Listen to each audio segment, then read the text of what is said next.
আসসালামু আলাইকুম ওয়া রাহমাতুল্লাহি ওয়া বারাকাতুহু। আমি মোহাম্মদ রুবেল বাদশাহ চলে আসলাম রাইসা ন্যাচারাল অ্যাগ্রো ফার্মের পক্ষ থেকে কোয়েল পাখির খাঁচা বিক্রি করা নিয়ে দুই-একটি কথা বলার জন্য।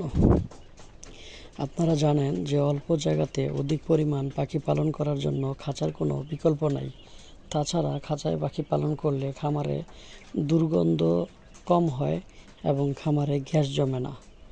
আপনারা যারা খাঁচাতে পাখি পালন করেছেন তাদের তো অবশ্যই এই ব্যাপারে অভিজ্ঞতা আছে। যাদের অভিজ্ঞতা নাই তাদেরকেই আমি বলতে চাচ্ছি যে আপনি যদি লিটারে পাখি পালন করেন তাহলে আপনাকে অনেক সমস্যার সম্মুখীন হতে হবে।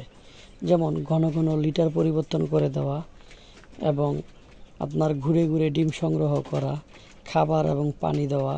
খাবার পানি দিতে গেলে আপনাকে ঘুরে ঘুরে খাবার এবং পানি দিতে হবে, যে কারণে আপনার খাবার প্রচুর পরিমাণে নষ্ট হবে, প্রচুর পরিমাণে পানি পড়বে, ফ্লোর নষ্ট হবে।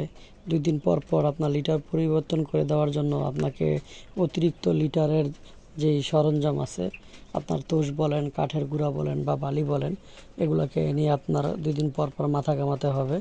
কিন্তু আপনি যখন কোয়েল পাখিগুলো আপনি যখন খাঁচায় পালন করবেন তখন কিন্তু এই সকল কাজগুলো ইজি হয়ে যাবে। অর্থাৎ আপনি 5000 পাখি পালন করার জন্য যে পরিমাণ এনার্জির আপনার প্রয়োজন পড়তো তার 4 ভাগের 1 ভাগ এনার্জিতে আপনি 5000 পাখি পালন করতে পারতেছেন।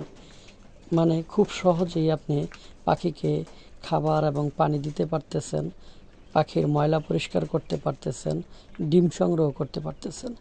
লিটারে পশু পাখি পালন করলে যেরকম আপনার ডিমটা নোংরা হয়ে যায়, পাখির মল, পাখির বিভিন্ন ধরনের ময়লা ডিমের গায়ে লেগে যায় এবং এই ডিম দেখতে তত একটা রুচিসম্পন্ন হয় না। মার্কেটেও এই সমস্ত ডিমের তেমন একটা চাহিদা নাই এবং আপনার লিটারের ডিম ভেঙে যায়, পাখিরা ঠুকরিয়ে খেয়ে ফেলে।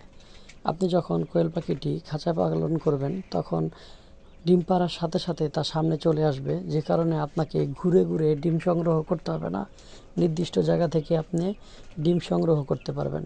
ডিম পাড়ার সাথে সাথে যখন ডিমটি সামনে চলে আসে, সেই কারণে কিন্তু পাখি ডিম খেয়ে ফেলতে পারবে না বা ঠুকরিয়ে ভেঙে দিতে পারবে না। এবং এই পাখির ডিমগুলো চকচকে পরিষ্কার হয়ে থাকে, যা বাজারে প্রচুর পরিমাণে চাহিদা থাকে। লিটারের ডিমের থেকেও এই ডিম আপনার মেয়াদ পায় বেশি। যদি আপনার লিটারের ডিম 6 দিন পর্যন্ত টিকে থাকে নষ্ট হওয়ার আগ পর্যন্ত, তাহলে লিটারের ডিমের থেকে কোয়েল পাখির ডিম যেটা আপনি খাঁচায় পালন করবেন মিনিমাম 3 দিন আরও বেশি বয়স পাবে। যে আপনার লিটারের ডিম 5 দিনে যে ডিমটা নষ্ট হয়ে যায়, পাখির খাঁচায় পালন করলে আপনার 8 দিনেও কিন্তু সেই ডিমটা টিকে থাকে। তাহলে বুঝতেই পারতেছেন যে খাঁচায় কেন আপনি কোয়েল পাখি পালন করবেন। এছাড়াও আপনি যখন খাঁচায় কোয়েল পাখি পালন করবেন, আপনার ময়লাটা দিনের দিনে আপনি যখন পরিষ্কার করে রাখবেন তখন কিন্তু আপনার খামারে দুর্গন্ধ হবে না এবং খামারে গ্যাস জমবে না এবং কয়েকদিন পর পর আপনাকে লিটার পরিষ্কার করে দেওয়ারও আপনার টেনশন থাকবে না। তো যারা কোয়েল পাখির খাঁচা কিনতে আগ্রহী, আমাদের স্ক্রিনে দেওয়া নাম্বারে আপনারা যোগাযোগ করতে পারেন। আমাদের নাম্বারটি আমি আরেকবার বলে দিচ্ছি। নাম্বারটি হচ্ছে 019131993330। আপনি এই নাম্বারে সরাসরি কল দিবেন অথবা এই নাম্বারে ইমো এবং হোয়াটসঅ্যাপ খোলা আছে, আপনি সেখানেও চাইলে নক দিতে পারেন। আমাদের খামারটির লোকেশন হচ্ছে নিতাইগঞ্জ। আপনি খামারে এসে কোয়েল পাখির খাঁচাটি দেখে তারপর আপনি ক্রয় করতে পারবেন।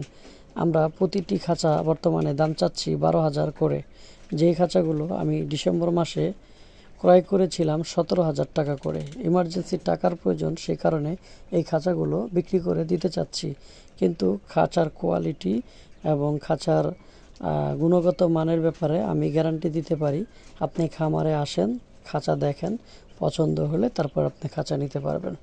তো সকলে ভালো থাকেন, সুস্থ থাকেন। কথা হবে নতুন কোনো ভিডিওতে নতুন কোনো বিষয় নিয়ে। আসসালামু আলাইকুম ওয়া রাহমাতুল্লাহ।